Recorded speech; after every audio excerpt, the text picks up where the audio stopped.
Today's guest is Rohini Bajekal. Rohini is someone I've been lucky enough to know for a couple of years now, in which time we've had some fascinating conversations, and I've always felt like I would really love to give more people access to some of the things that we've discussed. This episode is for anyone that works as a nutritionist, personal trainer, dietitian, and they want to understand what role does AI play in the future of their career. They want to understand how to build a personal brand and a social media following, as well as just understanding how things like soft skills, compassion, and empathy are going to be even more important moving forwards when it comes to your practices, community building. I hope you loved this conversation as much as I did with Rohini, and be sure to leave us a comment and a review and message me or Rohini if you have any questions from the episode. Rohini, thank you so much for being here today. We've obviously had so many amazing chats about so many things related to the industry and women's health, but never on camera. So really excited to be here today. And thank you so much. You are officially our first guest of season 2 of the Women's Wellness Show. So again, just thank you so much for your time. No, thank you. No, that's really exciting. I'm very honored to be here and excited to talk about everything we've got planned for today. Yeah, amazing. As a nutritionist and fitness professional myself, obviously a lot of these topics selfishly are like really relevant to me. So I'm so excited to learn from you. But yeah, just to get started. So we were discussing obviously the role of AI and how that's played a kind of a role in your career and your health journey. So I believe you've had a condition that, like many women, had a journey to get diagnosed. And then actually, once you had that diagnosed, you then kind of put that same data into AI. And it was actually something that came up as a suggestion, right? Which is really interesting and just shows how powerful this can potentially be. So yeah, I'd love to hear that story. Yeah, so I've definitely had, my share of challenges, which I'm really open about, both with my clients and generally when I kind of talk. So I have a few different women's health conditions like PCOS and endometriosis, but what was really frustrating was that there was this background sort of health condition that had been really plaguing me because I, as a nutritionist, take a lot of care about my health and was doing all of the pillars, making sure I was exercising, managing my stress, but for some reason my blood sugars continued to be elevated. And this was sort of on my mind. It was around when people started to be a lot more aware about their blood sugars, and pandemic and glucose monitoring became a big craze, and got some thoughts about that. But what was interesting was I went to see so many different health professionals over the years, and it took about 9 years to finally get the diagnosis of this rare genetic form of diabetes, which is called GCK-MODY here in the UK, glucokinase. And it's like a spelling error in my genes. I was born with it. My father carries the gene and passed it on to my sister and I. So it's a genetic condition that cannot be fixed with diet, with lifestyle. That can obviously help you live long and healthily. And this condition doesn't, prevent me from getting type 2 diabetes. So of course, I would want to be looking after my health anyway. But it was really frustrating at the time when I was sort of just, it started off from my diagnosis started being when I was actually studying nutrition and being told that, oh, you've got to change your diet, you've got to change your lifestyle. And it's like, I'm already doing everything. And what was quite frustrating was going to spend all this money on private health professionals as well as seeing NHS doctors and advocating for myself, and knowing so much about health still didn't prevent me getting misdiagnosed. And sadly, there are many people, about 80% of people with this condition are misdiagnosed and incorrectly put on insulin, which they don't need. Imagine big insulin for decades when you don't need any treatment whatsoever. So when I put all the data into AI, I just tried it out. And just a few months ago, I popped in all the data about kind of put some screenshots for my CGM, my continuous glucose monitor. I added a few bits of information about my fasting glucose. It said it narrowed it down to you could have X, Y, and Z. And one of the things it said I could have was GCK-MODY. And it was game changing. I thought, wow, if I'd had this, 9 years earlier, it could have saved me so much heartache and so much concern, because type 2 diabetes is rampant in South Asian populations. We're about 6 times more likely to have it than sort of white British counterparts. So it's something that was scary to me because I've had extended family members lose things like limbs and eyesight and things like that. So it was really frightening. And what's been amazing is actually when you have other conditions like PCOS and you put, it's hard to get that sort of specialized, nuanced advice. But what I found AI really useful for is giving me really specific information about this condition, which I've not really been able to get from even specialist endocrinologists in some cases. It doesn't mean that it's completely accurate. It's obviously pulling that data from the recent PubMed and other, research databases. But it is helpful sometimes when I'm sort of explaining some of my other sort of criteria, like the fact I follow a plant-based diet, how can that work with this condition, what would I need to be aware of. So I think AI could be useful for people who have really specific conditions and maybe they're struggling to access that information, but it comes with some risks, of course. Yeah. Thank you for sharing that. It's obviously a really long journey, so I appreciate you sharing that. I've got so many follow-up questions about AI and as you've touched on things like regulation, etc. But before we get into that, you've mentioned a few things around like lifestyle and nutrition in terms of managing your condition. So I'd love to know, I believe you've described them before as like the 6 pillars of lifestyle medicine. Maybe we could just kind of, run over those, and then that might be a really good framework when we're discussing AI in terms of where it may be useful or not as useful in people's wellness journeys. So lifestyle medicine is one of the fastest growing areas of medicine, and it was sort of it's been around for a few decades now as a kind of concept, but the concept's actually thousands of years old.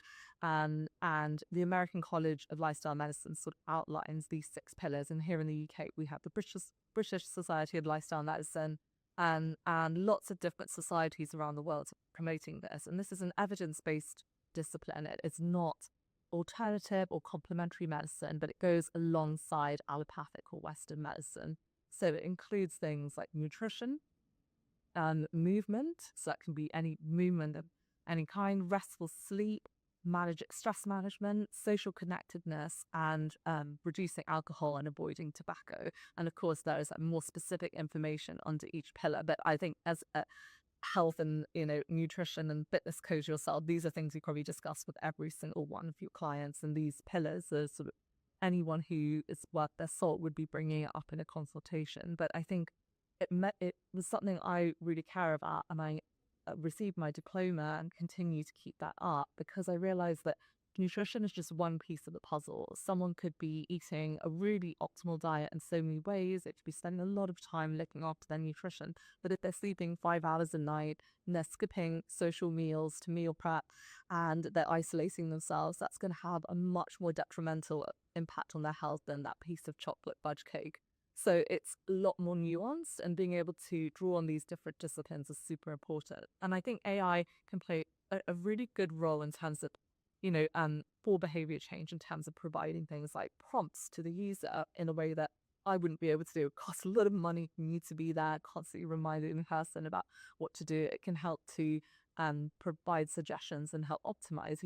It's all about the prompts that you put into it. So you could say, I find that I start ruminating in yoga or meditation. What are some other ways I could manage my stress? And I like spending time in nature. It might suggest a number of activities that could be more suitable for you. So it could be quite helpful in those regards.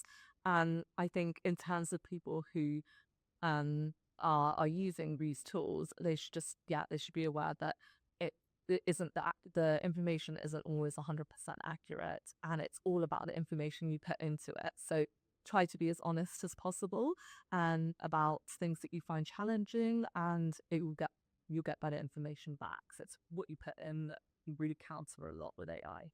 Yeah, that makes sense. I'd love to hear your thoughts more on that in terms of getting more out of it as a consumer and potentially the future, as we discuss the future, kind of the role AI will play in health coaching. I'd love to know though, if there were any changes that you've made as part of your lifestyle pillar approach, based on having access to AI. So you're obviously very educated on these pillars anyway, you're implementing them yourself. Since kind of AI has become more prominent and you've had more access to it, has there been any changes that you made specifically off the back of that? Like any kind of new information or tips that actually you previously weren't aware of? I think so. But, it helped me to spot some patterns in my behavior. So dealing with certain energy dips at certain times of the day. So looking at maybe kind of making sure that my breakfast was tweaked or optimized a bit.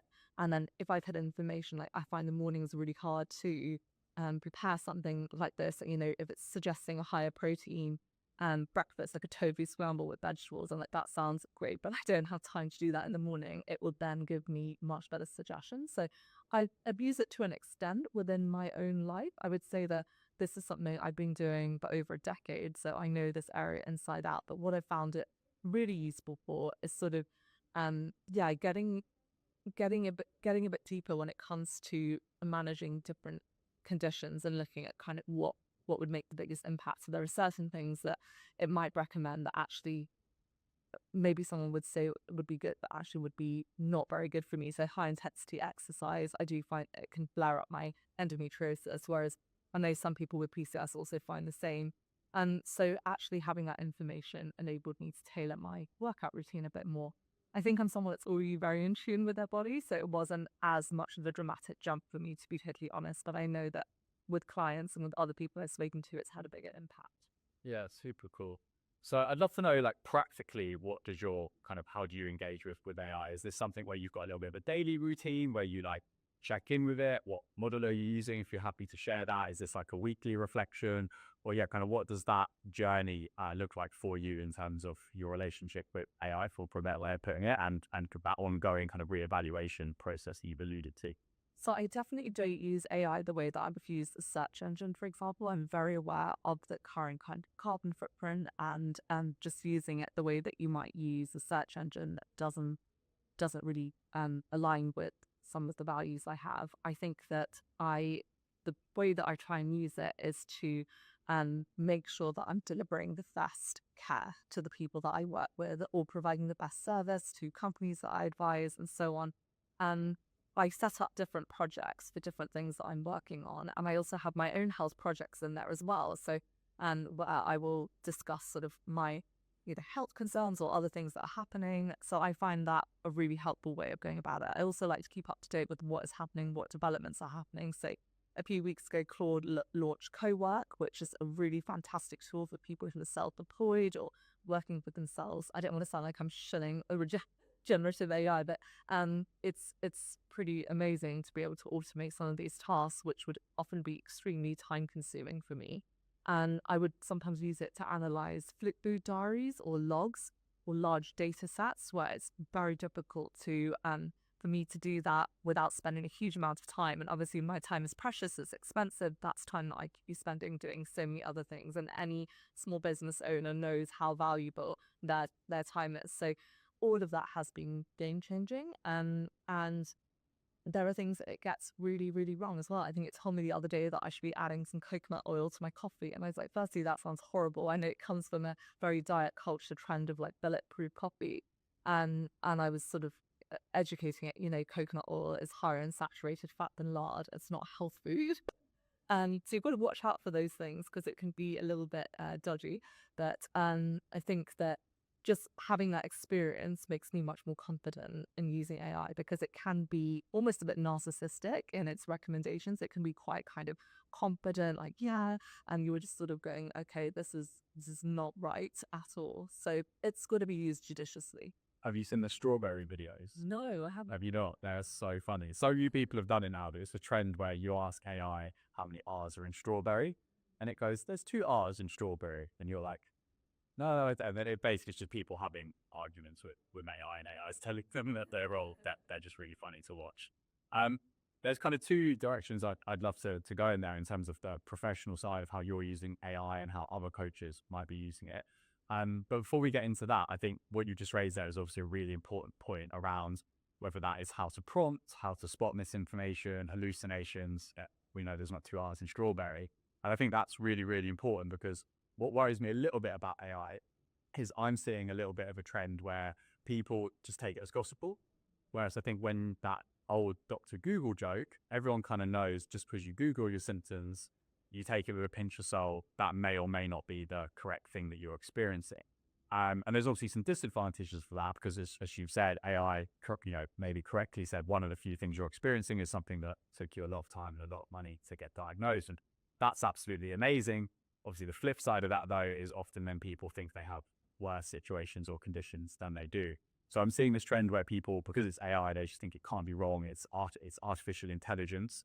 How intelligent is it? It's a mirror, right, in terms of the data that gets fed in. And subsequently, there are some situations where that might be problematic, especially with women's health, when we have this gender health gap, gender data gap. So if you're a consumer, you're a man or a woman, and you're using it as part of your health journey, yeah, what advice would you give in terms of prompts, maybe guardrails, spotting misinformation, and yeah, what are your thoughts on all of that? I think you hit the nail on the head. It can pathologize really normal things, but I would also remind people that the internet's been doing this for a long time, where people would go onto WebMD, I have a headache, or I have cancer. That's a tale as old as time, and it's probably existed long before that as well. And I think AI needs to be seen as, what's helpful is it can democratize access to information that was previously maybe not as accessible. And like I said, about specific conditions, can be really helpful at educating people.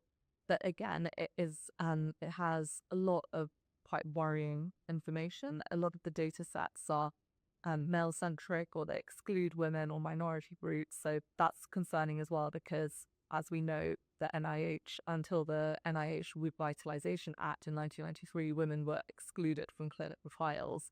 And even to this day, there are many trials that women are excluded to, because we're, especially premenopausal women with, we have variable menstrual cycles that can make data quite hard. And so we've just got to be really aware of that. I know that's something you're super passionate about, is like filling these gaps. And that's why we need to, make sure that we're not just using AI blindly, and we're actually being conscious of what we're using. I think we need to use it as a tool to be able to help to advocate for ourselves. And in my book, Living PCOS Free, I have a whole chapter about how to advocate for yourself with your doctor, the questions to take to a gynecologist. My mom's a gynecologist, and we wrote the book together, because so many people didn't grow up with that privilege and that knowledge that I had access to from having a mother as a gynecologist.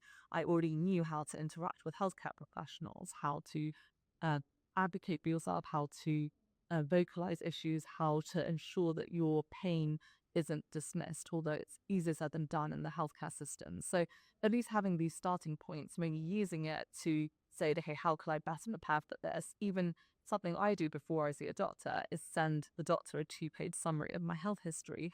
That saves so much time in a 15-minute appointment. You can actually get to the crux of what you're there for. So that's where I would say use AI, but please don't use it to replace qualified, evidence-based health professionals. If you need to go and see a doctor, then make sure that you try to do that. I do think with waiting lists being really long, extremely high health insurance issues in the US, that it would be wrong to completely dismiss AI when so many people cannot access healthcare.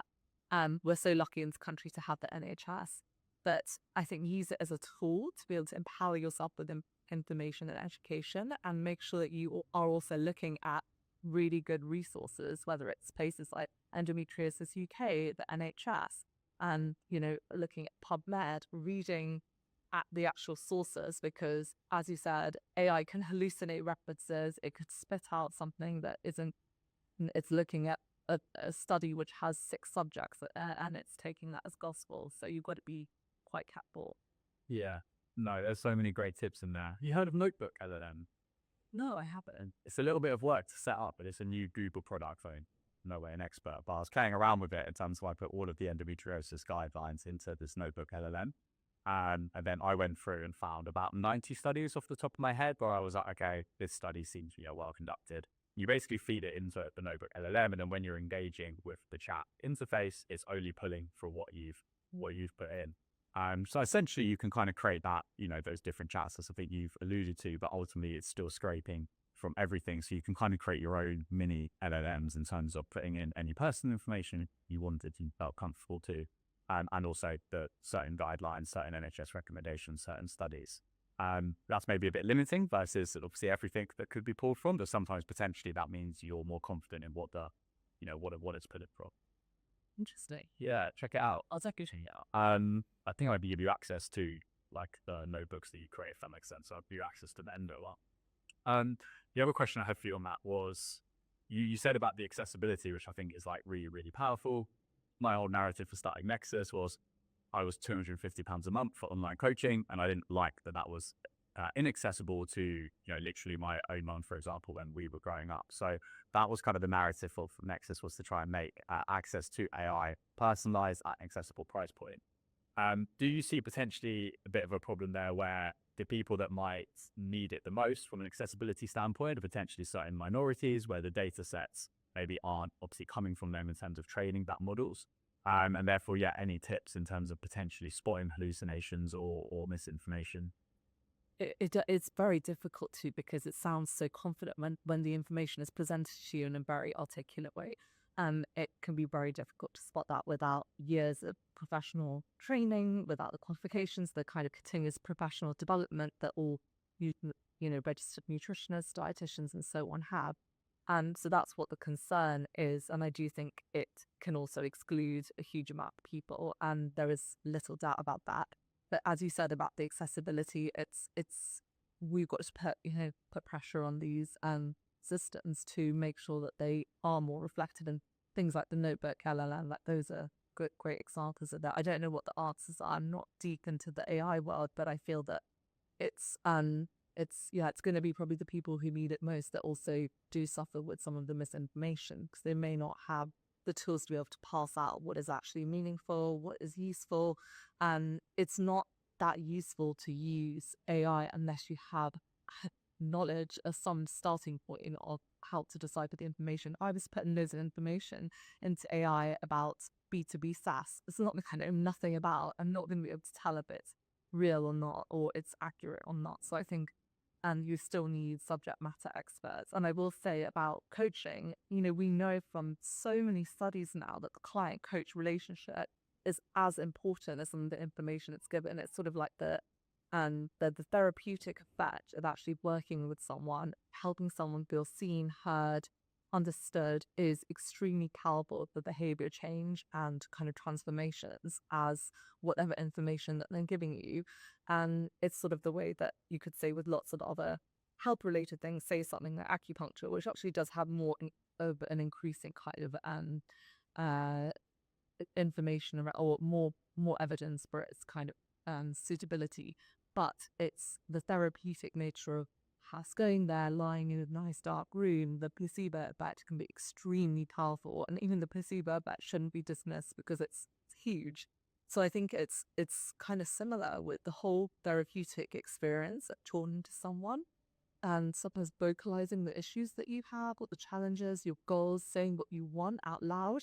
It can make a huge difference to how you're going to implement that. And as you said, it's the expense, isn't it? I mean, I know that my services are unaffordable for so many people who would need it. I try to balance it by being able to offer some, discount rates or complimentary places on my programs and so on, but it's not something that is still that accessible or scalable as well. So I think we need a more of a hybrid model. I think the skills that are really going to become paramount, and this is not my unique take on it, this is something that's been looked at, is those soft skills. I feel like soft skills is such a bad term, because soft skills sounds like they're weaker, but soft skills around empathy, being able to listen, being intuitive, and be compassionate to your clients, those are going to be skills that are really, really valuable. And just being able to spew out information, but without being able to interpret it and deliver it in a very kind of compassionate and meaningful way,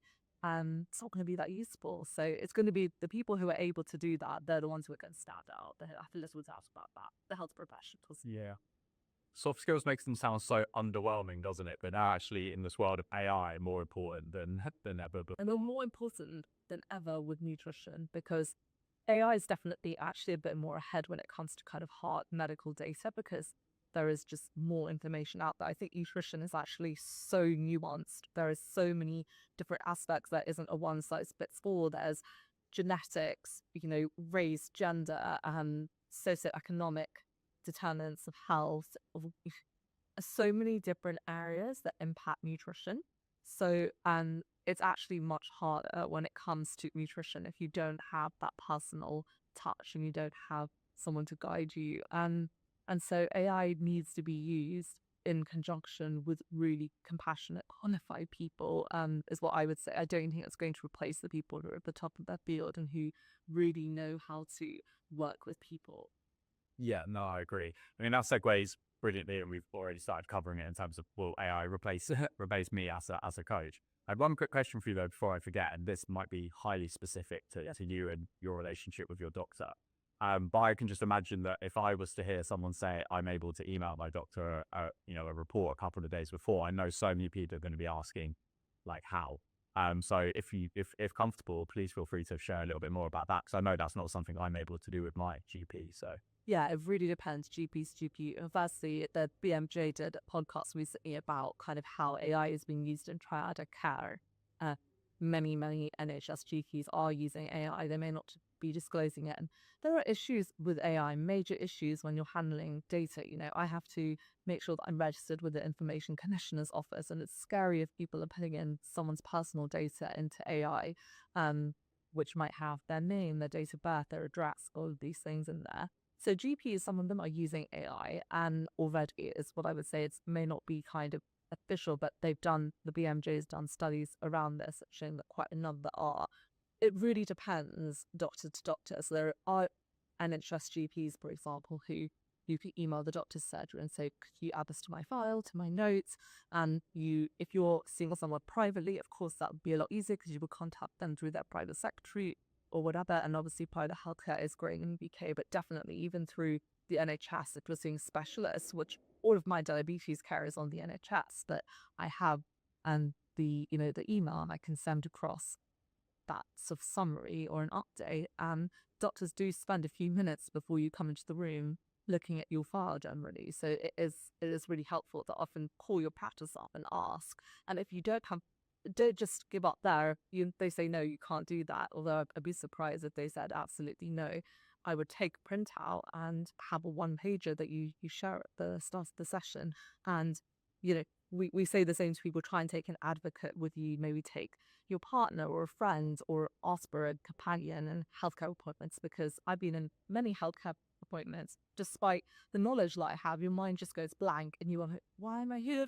You completely forget all the reasons you're there. So AI could actually help with that, because you've got your list of questions in front of you that it's helped put together. So that sort of information is really, really valuable. And I think taking a paper handout or paper copy is really suitable. okay, cool. It sounds like that's something that's probably a lot more readily available than I realized, but maybe unfortunately need to push and advocate for a little bit more in terms of the ability. Massively. And you should always, if your doctor's open or your dietitian or anyone that you see in the healthcare, a good healthcare professional should always be open to learning. And you ask any good doctor, they will tell you that often their patients know more about their specific health condition than that, especially when it's a niche condition. Say, for example, my GCK MODY diabetes, they will say, oh, that's fascinating for you to teach me more.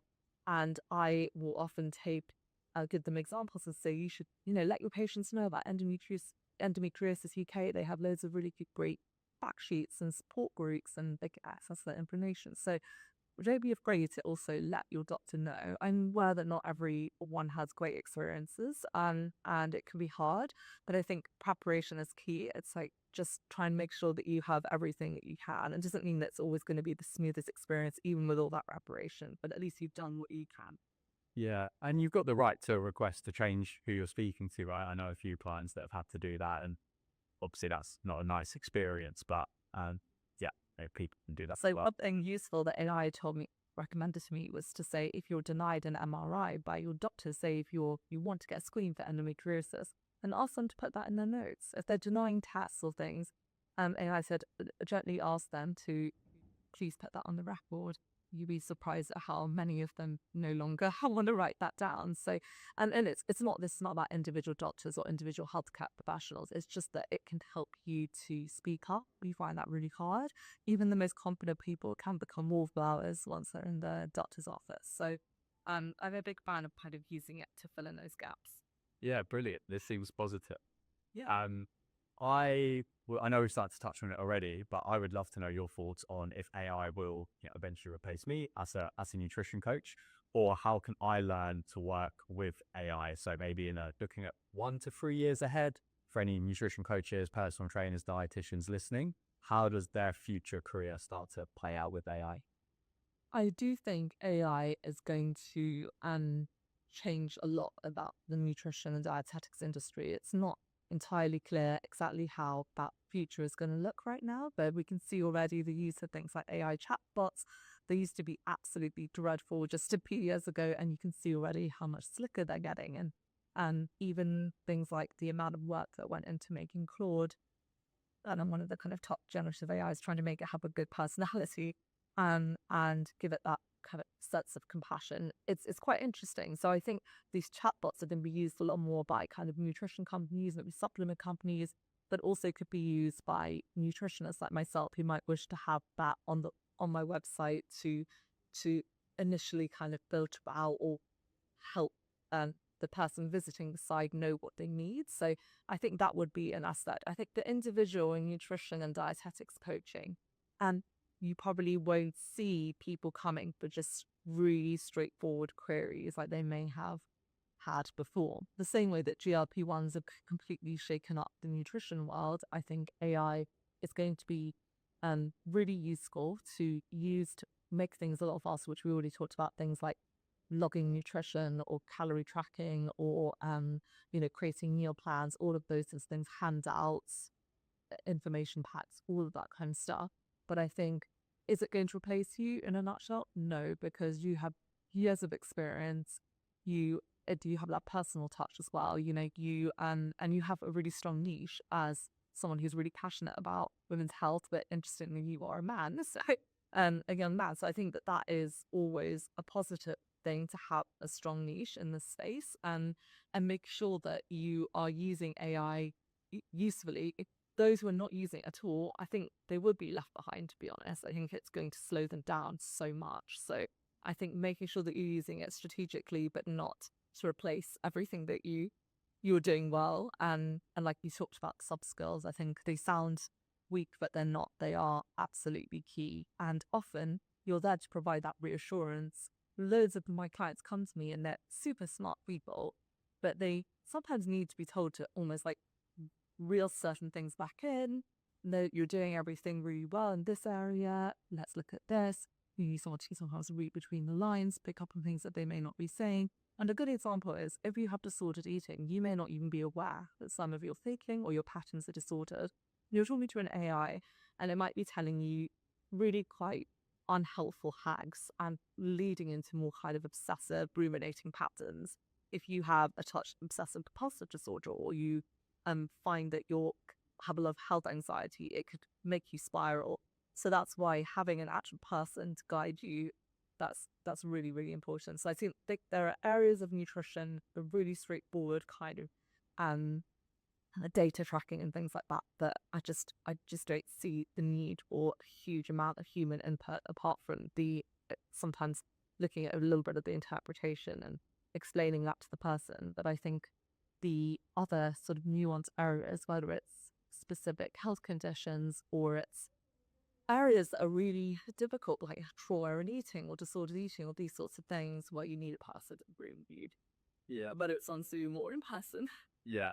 There's two avenues there I really want to unpack with you, which is the niching bounds of becoming a subject matter expert, and also the kind of compassion, empathy side of it. But I completely agree with everything you've said there. I actually think a lot of coaches and nutritionists are like very much, we call them like macro coaches.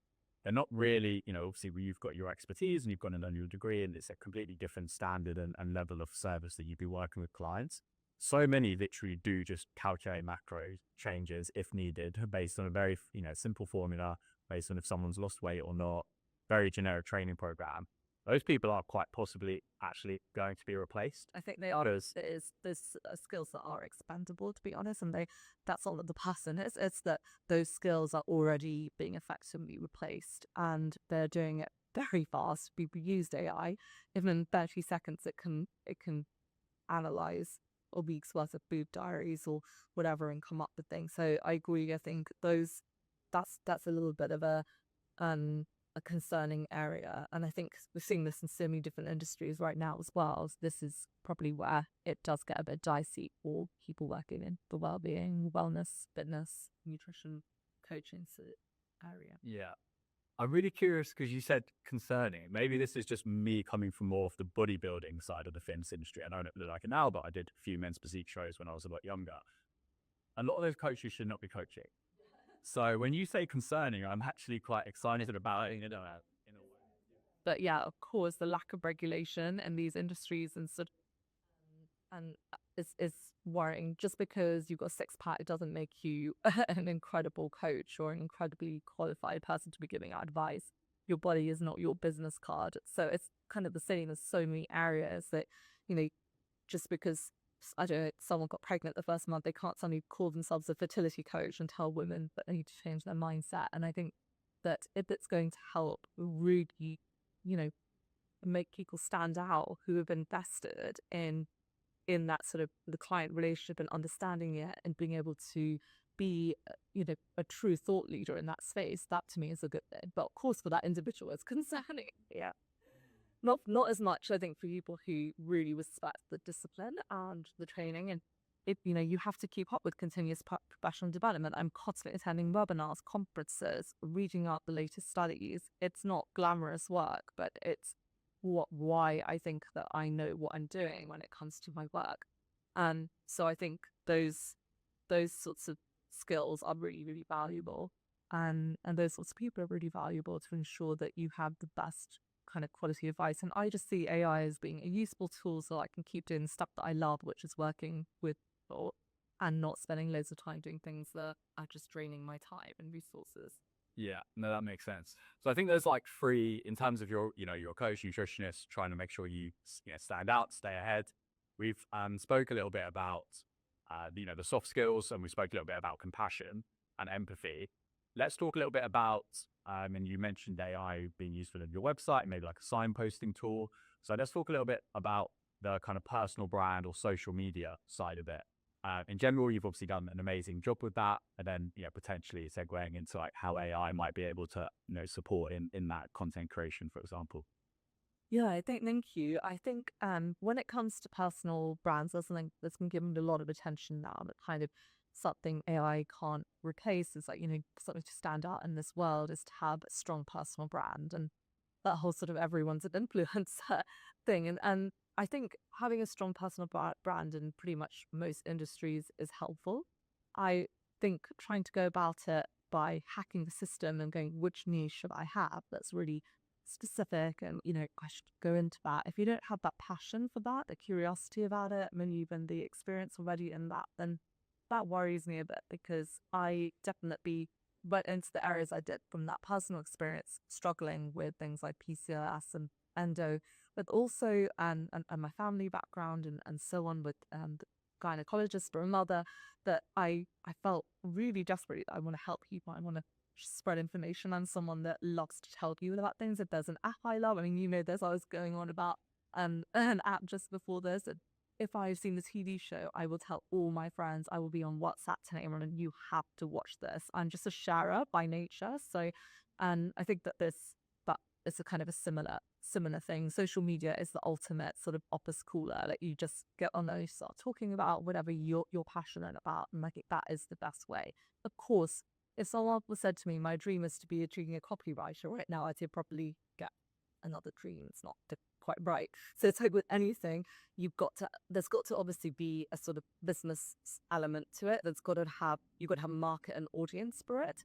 But you don't want to spend too much time just thinking about that without thinking, could I be passionate? So it's someone's just trying to do weight loss coaching now, I would say make sure that you learn about GLP-1s and how you're going to advise people who are taking them. Say, so the first oral GLP-1 was launched in the US this year, so or a few months ago. So I think that this stuff is all going to change so many things, and I think just staying on top of developments is really important. But social media, and I definitely get burnt out sometimes with social media. So AI can be useful for people who can drop their content on there. You could definitely train it to work within a style that you like or to mimic your style.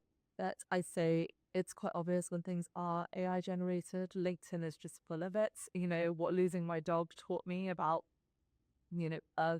B2B marketing or whatever, it would just be something like that, and it just feels really spewed out by AI. So I think longer form content, podcasts, videos where you're authentic, you're speaking to the person, that works really well. Even sharing your personal journeys, your stories, your aspects of things you're enjoying, your life, without it feeling like you're just mining your life for personal information. It's got to feel authentic to you and feel right. So it's always a balance, and everyone has a different level of comfort with social media.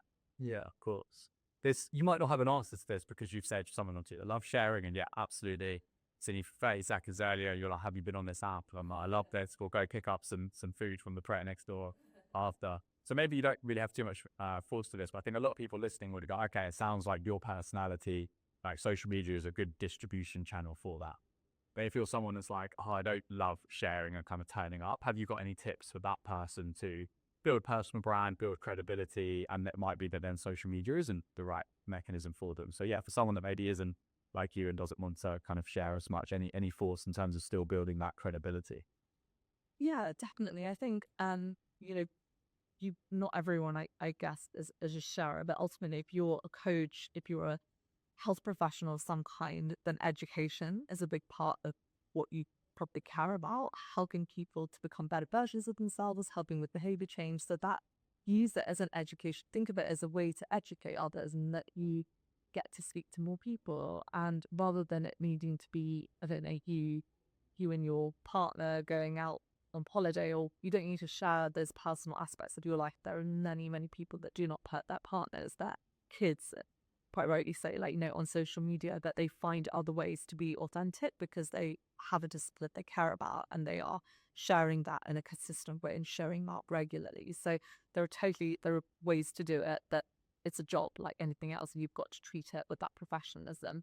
I would say that for people who find maybe the algorithms really confronting or not suitable with them, then look into long form content. So in my Substack full of beans, I really like showing long form content on there. So, you know, yeah, and that's quite a nice way, because you don't have loads of images on there. You have to have lots of pictures of yourself and stuff like that. So that could be a good way of exploring it. LinkedIn could be quite a lot more formal, more professional. So there's probably a platform for everyone, and there are tools that you can use.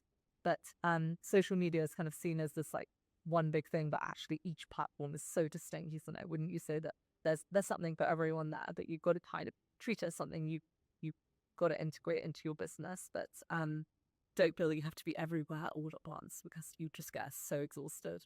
I love your Substack's name, Philippine. That's really cool. And I think that's such a great point, is not viewing it as one collective thing. Different platforms will work for different people, and actually content needs to be created at least semi-organically for different platforms. And then that actually gets really exhausting. So maybe it's better to find one or two platforms that resonate with your style a little bit more. And our Substack actually does quite well. I'm actually surprised how many people read it. So actually maybe a bit of an underrated platform for people that are trying to become or are nutritionists, dietitians, etc. I agree. And like, also, it's just really nice to be able to shout out people where you like their content, and I wish more people could see that and amplify them. It's such a great way to have new connections. I'm not a super extroverted person by any means, or someone who feels super comfortable kind of putting myself out there, but I find that it's really nice when you can form a connection and you find other people on there who've had things in common with you, and I made friends literally through social media, through people I'd ended up then meeting in real life. And it sounds very cheesy. I think there's definitely a halo effect of certain platforms that are wearing off, and you do need to take kind of intentional breaks from it, but I think it is a powerful tool. What role has it played in you, if at all, getting some of the opportunities that you've had? Because you've obviously spoken and been and written for some amazing publications, podcasts, etc. Has that played a role at all? And if so, was it like strategic to grow your following to potentially get some of those opportunities? Thank you, Leo. Yeah, no, I think it's definitely played a role, because it's a bit frustrating actually, because there are people, for example, who are incredible writers who cannot get a book deal because they don't have a social media following, and it's just not their thing. They can't imagine anything worse, you know. And so it's frustrating, because I think a lot of big publishers, they want to know that you have a social media following, that you are visible, and that you're kind of, it's an attention economy. So they want to know that you are commanding that and taking up space. And I think for me, it's definitely led to more opportunities and connections. And I just, yeah, enjoy seeing certain people's content. So I might share that. I've been quite, haven't posted very much on social media in the last year and a half. I do get quite burnt out sometimes from it, especially when lots of things are happening in the world. I can find it a quite polarizing kind of place. And sometimes seeing a post about someone's banana bread next to something really horrendous happening, it can feel very jarring. I don't think we're supposed to access information in this way all the time, and it could be constant kind of noise. It can also be a massive productivity sap. But I would say it's definitely led to more opportunities and people reaching out and just getting to know more people, widen my network. And never did it in a strategic way because, like I said, I'm just a natural sharer. So I just started like sharing bits. I wasn't like someone that was constantly posting, but I just like to share and like just to say what I love. And if I like, I feel really passionate. I'm the kind of person that leaves Google reviews and like trust reviews. So I just feel like, oh, I want to support small businesses. Like I would not do it for a massive chain. But when I go to a little coffee shop and I have a chat with a person there and they say, I started this, it was like my dream, I happily take a picture of, the chai latte and leave a review there. I just have to, because I'm like, oh, I know what it's like to be a small business. I know what it's like to struggle where I remember every single person who left a review my book in my friend circle because I was like, it meant so much to me. And that's why I always try and do that back. So if you're caring, you will find a way to do it in a way that feels right. I'm not someone that's going to be doing a reel and pointing in 5 different directions. And I don't know, be taking certain kinds of pictures, but like it's just what works for me and who I am. And there are people who will pick that and who will like it. So you'll find the people that enjoy your content. And I actually had someone find out through my extended circle. He was following me. I don't have huge numbers of men following me because I do post a lot of women's health related content and nutrition content as well. But he shared my story about my diabetes and he actually got tested and he has the same condition. And he didn't know he's actually a bit older than me. So it's kind of incredible. But just by sharing his story, you're able to change someone's life in that dramatic way. So yeah, I just think people showing up, being themselves, there's something there for everyone. And you might think, oh God, why would anyone want to hear from me? I'm not that exciting. I'm not Michelle Obama or something. But your story is a story that someone else needs to hear. You are someone that is inspiring or you resonate with someone else. You'd be surprised. And vice versa. There are people that I really admire. And sometimes I drop them a message and say, I really, really love, that podcast you were on. You'd be surprised how many people don't do that and don't tell people when their work has touched them.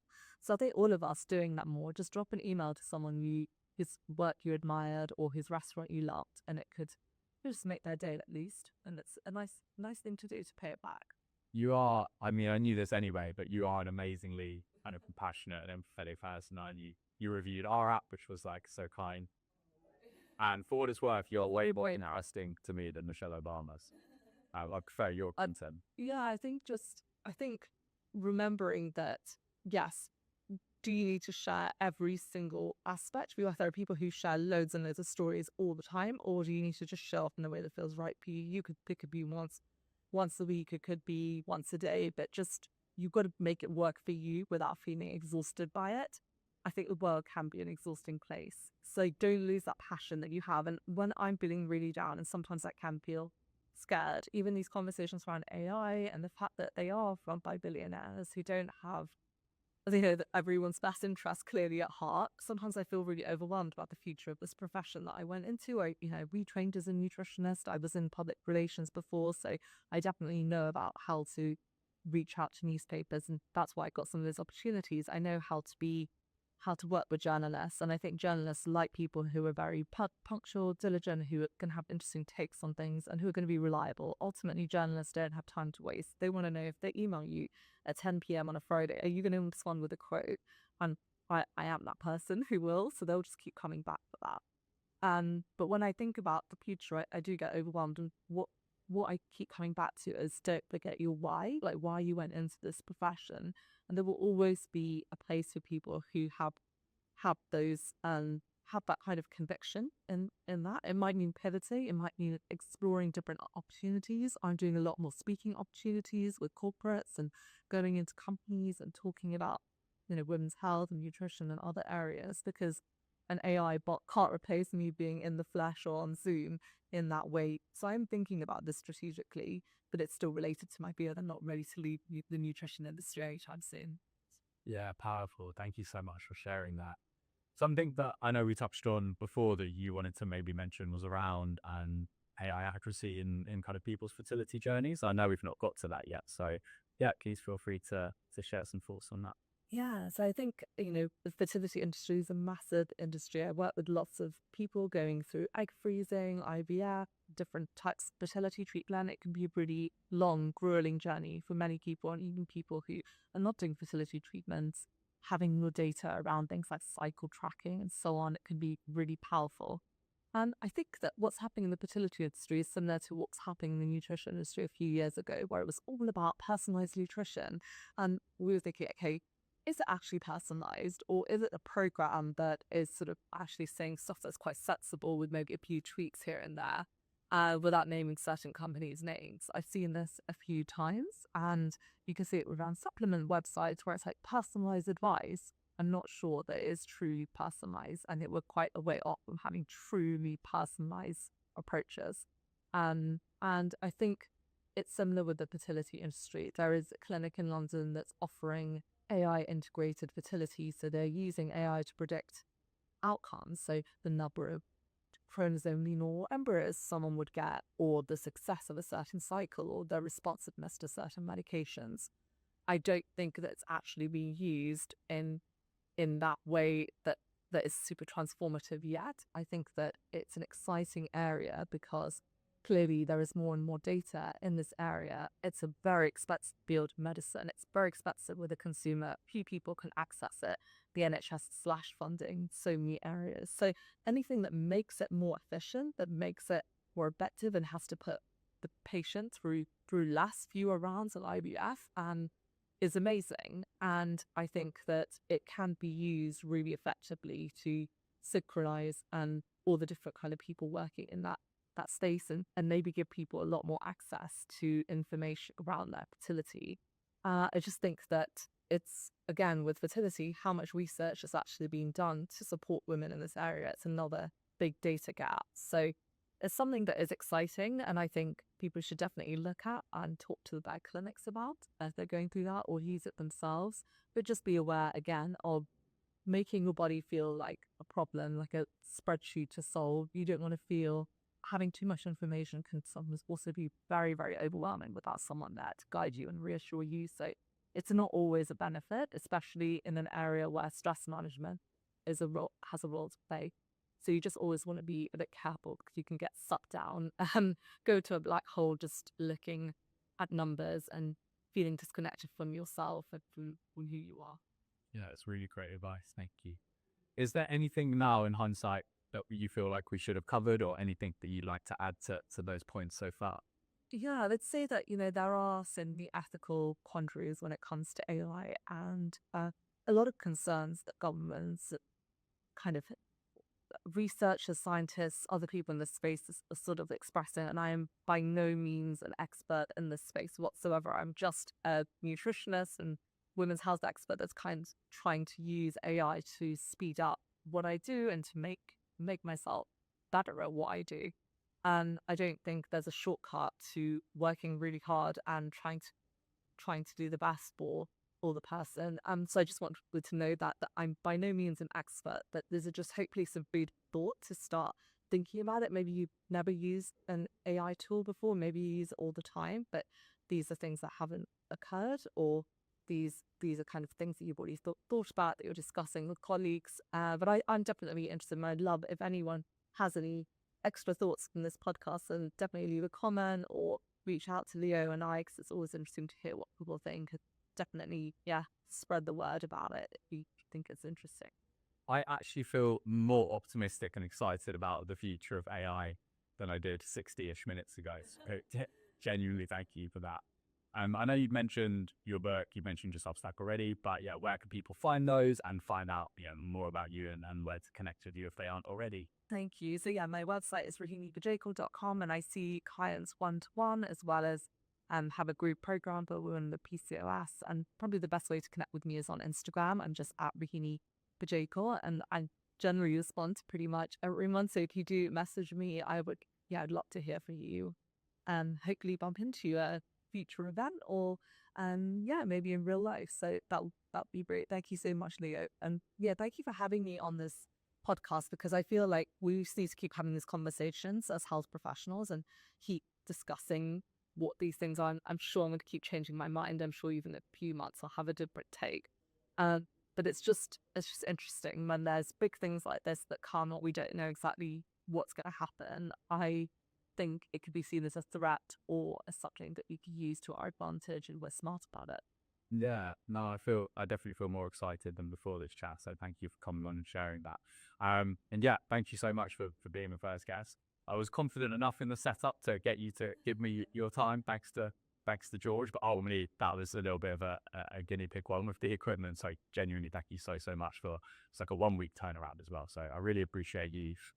You put out amazing content. So obviously, we'll put everything in the show notes. And if people aren't already, I'd highly recommend that they go and check out your work. Thank you so much, Theo. Thank you.